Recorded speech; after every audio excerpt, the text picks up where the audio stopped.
நாம இன்னைக்கு வீடியோல இந்த உலகம் ஃபுல்லா பேசப்படுற பயங்கரமான மித்திக்கல் கிரியேச்சர் பத்தின கதைகளை தான் பார்க்க போறோம். வீடியோக்குள்ள போறதுக்கு முன்னாடி நீங்க நம்ம சேனலை சப்ஸ்கிரைப் பண்ணாம இருந்தா மறக்காம சப்ஸ்கிரைப் பண்ணிருங்க. வீடியோக்குள்ள போலாமா?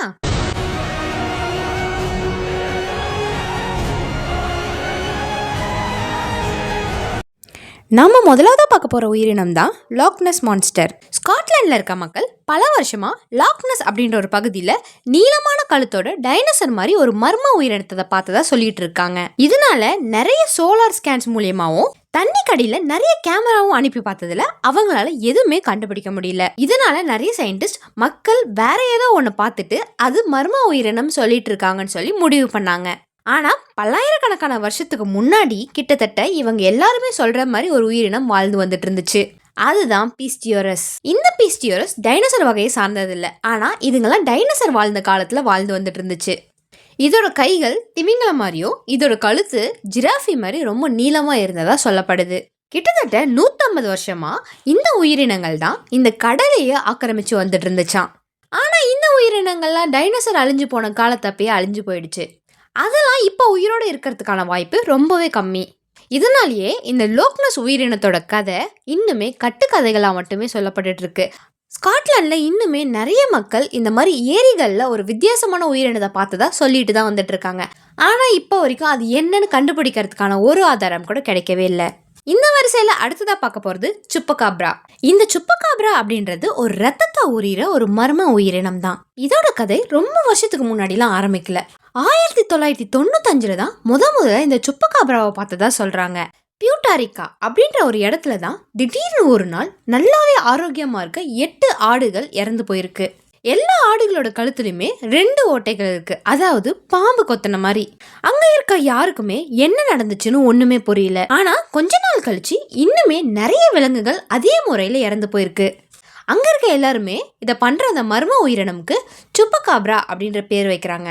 ஸ்பானிஷ் மொழியில சுப்பகாப்ரா அப்படின்னா ஆடோட ரத்தத்தை உயிரவங்க அப்படின்னு சொல்லுவாங்க.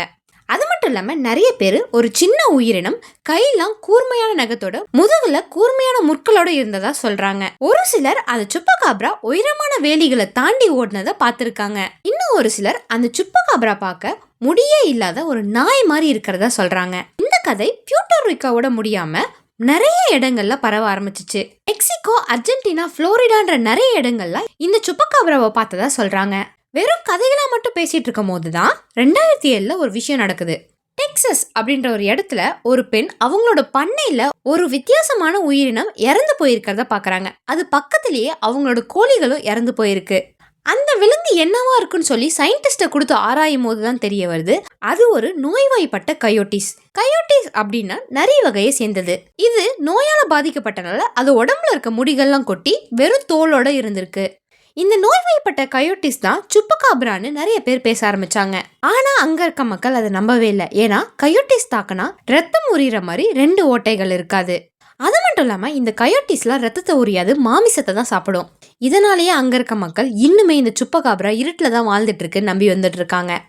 நாம மூணாவதா பார்க்க போற கதை தான் எல் சில்பான். இந்த எல் சில்பானோட கதையை கேட்க ரொம்பவே பயங்கரமாவும் இருக்கும், கஷ்டமாவும் இருக்கும். ரொம்ப வருஷங்களுக்கு முன்னாடி ஒரு பையன் ரொம்பவே செல்லமா வாழ்ந்து வந்துட்டு இருந்தான்.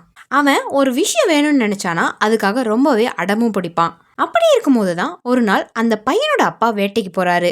வேட்டையாட போறவர்கிட்ட அவனுக்கு ரொம்பவே பிடிச்சமான மான் கறியை வேட்டையாடி கொண்டு வர சொல்லி அடம் பிடிக்கிறான். ஆனா இவங்க அப்பா திரும்ப வரும்போது மான் இல்லாம தான் வராரு. ஏன்னா வேட்டையாடும் போது அவருக்கு மான் கிடைக்கவே இல்லை.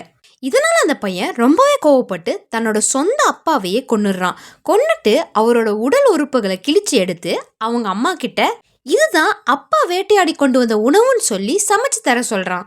அவங்க அம்மாவும் அந்த உறுப்புகளை சமைக்கிறாங்க. ஆனா சமைக்கும் போது அவங்க ஏதோ ஒரு விஷயம் தப்பா இருக்கு அப்படின்னு உணர்றாங்க. தன்னோட கணவரை தேடி பாக்குறாங்க. கணவரும் வீட்டுல இல்ல. என்ன நடந்துச்சுன்னு தெரிஞ்சுக்கிட்டு அவங்க ரொம்பவே கோவப்பட்டு அவங்களோட பையனை சபிக்கிறாங்க. இந்த விஷயம் எல்லாமே அந்த பையனோட தாத்தாவுக்கு தெரிய வருது. தெரிஞ்ச உடனே அந்த பையனை ஒரு கம்பத்துல கட்டி ரொம்பவே அடிக்கிறாரு. அடிச்சதோட மட்டும் நிறுத்தாம காயப்பட்ட இடங்கள்ல ஆல்கஹால், மிளகாய், எலுமிச்சை பழம்லாம் ஊத்துறாரு. இதோட நிறுத்தாம அவன் அப்பாவோட உடல் உறுப்புகள், எலும்புகள் எல்லாத்தையுமே ஒரு சின்ன மூட்டை மாதிரி கட்டி அவன் முதுகுல மாட்டி விட்டுறாங்க. நீ இந்த மூட்டைய உன் வாழ்நாள் முழுக்க சுமந்துட்டு இருப்பன்னு சொல்லி சாபம் கொடுத்துட்றாங்க. இங்க தான் அந்த எல் சிபானோட கதை உருவாகுது. எலும்புக்கூடு மாதிரி உயரமான ஒரு உருவம் ஒரு மூட்டை நிறைய எலும்புகளோட சுத்துறதா பார்த்திருக்காங்க. பொதுவாகவே இந்த எல் சில்பான் ஒரு விசில் சத்தத்தோட தான் வருமா. கதைகள் படி இந்த விசில் சத்தம் பக்கமாக கேட்டால் நமக்கு எந்த ஒரு ஆபத்துமே இல்லையாம். ஆனால் அதே அந்த விசில் சத்தம் தூரமாக கேட்டுச்சு அப்படின்னா இறப்பு நம்ம பக்கத்தில் தான் இருக்குன்னு அர்த்தம்.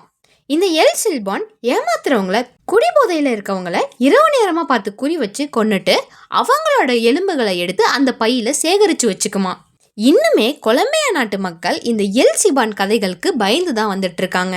இந்த கதைகள்லாம் உண்மையாலுமே குழந்தைகளை பயன்படுத்துறதுக்கான சொன்னதா இல்ல அதுக்கும் மேலையான யாருக்குமே தெரியாது. அடுத்ததா வர மர்ம உயிரினத்தை பார்க்கறதுக்கு முன்னாடி நம்ம சேனல் நீங்க இன்னும் சப்ஸ்கிரைப் பண்ணாம இருந்தா மறக்காம சப்ஸ்கிரைப் பண்ணிக்கோங்க. நாம அடுத்ததா பார்க்க போறது லுஸ்கா. கடலுக்கடியில ஒரு சில இடங்கள்லாம் வெளிச்சம் கூட போகாது. அந்த மாதிரி இடங்கள்ல அப்படி என்ன இருக்குன்னு யாருக்குமே தெரியாது. அது மாதிரி கரேபியன் கடலுக்கடியில ஆழமான குகைகள்ல வாழ்றது தான் இந்த லுஸ்கா உயிரினம். இது பார்க்கவே பாதி சுறாவின் மாதிரியும் மீதி ஆக்டோபஸ் மாதிரியும் இருக்குன்னு சொல்றாங்க. ஒரு சிலர்லாம் இது பாதி ஆக்டோபஸ் மாதிரியும் மீதி முதலை மாதிரி உருவம் இருக்குன்னு சொல்றாங்க. இதோட உருவம் ரொம்பவே பெருசா இருக்குமா. பஹாமாஸ், கியூபா, ஜமாய்க்கா மாதிரிய நாடுகள்ல இருக்க மீனவர்கள் எல்லாம் இந்த உருவத்தோட நிழல கடலுக்கடியில பார்த்ததா கதைகள் பேச ஆரம்பிச்சாங்க. 2019 கடலுக்கடியில கேமராவோட ஒரு கருவி அனுப்புறாங்க. 90 அடி கடலுக்கடியில போன அப்புறம் அந்த கேமராவோட சிக்னல் கட் ஆக ஆரம்பிக்குது. அந்த கருவி ஒரு உருவம் போறத பதிவு பண்ணுது. பதிவு பண்ண அடுத்த வினாடியே அது ஒரு சுழல் மாதிரி அலையில மாட்டி எங்கேயோ போயிடுது. அந்த கருவியோட கடைசி ஃபுட்டேஜே ஒரு பெரிய சுரங்கத்துக்குள்ள போற மாதிரி தான் இருந்திருக்கு. அங்க இருக்க மீனவர்கள்ட்டையும் மக்கள்கிட்டையும் இந்த சுரங்கத்தை பத்தி விசாரிக்கும் போது அந்த சுரங்கம் வழியா தான் இந்த லுஸ்கான்ற உயிரினம் போயிட்டு வந்ததா சொல்றாங்க. பொதுவாகவே அந்த மர்ம உயிரினம் ஒரு தீவுலேருந்து இன்னொரு தீவுக்கு யார் கண்ணுக்குமே படாம அந்த சுரங்கம் வழியா தான் போகும்னு சொல்றாங்க. இதெல்லாம் வெறும் மீனவர்களோட கட்டுக்கதைகளாக மட்டும் இருந்திருக்கு. இதுக்கான எந்த ஆதாரமுமே கிடைக்கல. இந்த மாதிரி பயங்கரமான உயிரினங்களால் தான் கடலில் இன்னுமே 5% மட்டுமே ஆராய்ச்சி பண்ணப்பட்டிருக்கு. இந்த வரிசையில் அடுத்ததாக பார்க்க போகிறது தான் மோத்மேன். 1960 அமெரிக்காவில் இரவு நேரத்தில் நிறைய பேர் ஒரு வித்தியாசமான உருவத்தை பார்த்து வந்துட்டு இருந்திருக்காங்க. அது பார்க்க சிகப்பு கண்களோடையும் பெரிய ரெக்கைகளோடையும் மனித உருவத்தில் இருந்துச்சு. கிட்டத்தட்ட 6-7 அடி உயரத்துலையும் அதோட ரெக்கைகளை விரிச்சா 10 அடி வரைக்கும் அகலம் இருந்துச்சான். சுருக்கமாக சொல்ல போனால் இதோட உருவம் ஒரு மனிதனையும் ஒரு மோத் அப்படின்ற ஒரு பூச்சியும் கலந்த மாதிரி இருக்குமா. வெஸ்ட் வெர்ஜீனியா அப்படின்ற பகுதியில் தான் முதல்ல இந்த மோத்மேனை பார்த்ததா சொல்கிறாங்க. 1966 இரவு நேரத்தில் போகிற வாகனங்கள் எல்லாத்தையுமே இந்த மோத்மேன் துரத்துறதாவும் அங்கே இருக்க நிறைய பாலங்கள் மேலே இந்த மோத்மேன் உட்காந்துருக்கிறத பார்த்ததாகவும் சொல்கிறாங்க.